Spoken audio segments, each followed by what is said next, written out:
चलिए उस गांव की सैर शुरू करते हैं। एक ऐसी जगह जहां कहानियां पेड़ों की शाखों में लटकी रहती हैं, पत्तों की सरसराहट में फुसफुसाती हैं और हवा के झोंकों के साथ कानों तक पहुंचती है। इस गांव का नाम है कहानीपुर।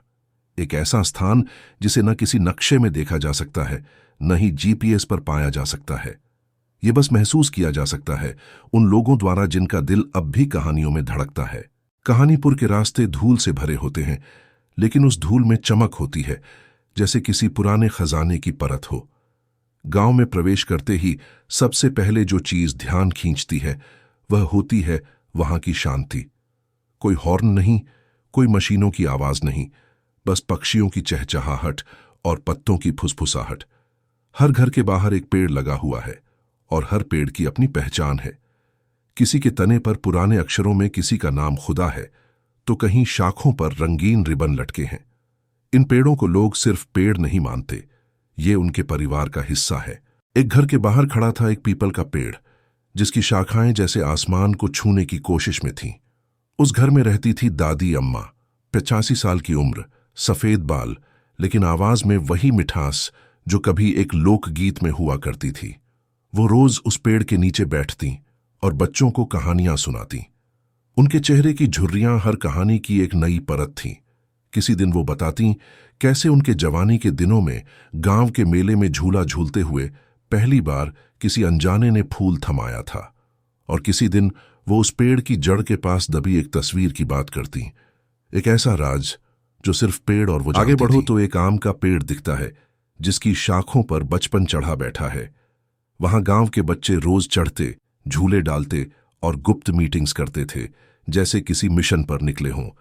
उस पेड़ के नीचे बैठकर उन्होंने अपने सबसे बड़े फैसले लिए थे, जैसे किसकी कंचे सबसे बढ़िया हैं या किसी टीम का कप्तान बनाना है। उस आम के पेड़ के भीतर कोई अद्भुत ऊर्जा थी।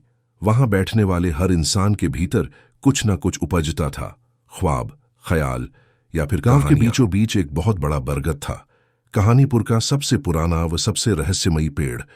उसकी जड़ों से झूलते लटकते तारों को देखकर बच्चे डरते भी और खींचे भी चले आते। गांव वाले कहते थे कि इस पेड़ में आत्माएं रहती हैं, लेकिन बुरी नहीं, वो जो अपने अधूरे किस्से लेकर यहां आकर बस गईं। जो भी व्यक्ति इस पेड़ के नीचे बैठता, उसे सपनों में कोई ना कोई कहानी दिखती। कई लेखकों और कवियों ने इस पेड़ के नीचे बैठकर जीवन की सबसे खूबसूरत रचनाएं की थीं। गांव की एक गली में एक बेहद सादा सा घर था, जिसके बाहर तुलसी के पास एक नीम का पेड़ खड़ा था। उस पेड़ की शाखाएं थोड़ी झुकी हुई थीं, मानो किसी बोझ के तले। उस घर में एक विधवा महिला रहती थी, जिसका नाम था सरोज। उसके जीवन की स्याही उस पेड़ में समा गई थी। वो रोज नीम की डाली से बात करती, जैसे कोई पत्र पढ़ रही हो। गांव वालों का कहना था कि वो अपने गुजरे पति से उस पेड़ के जरिए संवाद करती है। कोई कहता पागल है, कोई कहता प्रेम है, लेकिन पेड़ उसकी भाषा समझता था। यही सच था। एक खास दिन आता था साल में, जिसे कहते थे कहानी उत्सव। उस दिन गांव का हर शख्स अपने पेड़ के नीचे बैठता और अपनी कहानी सुनाता।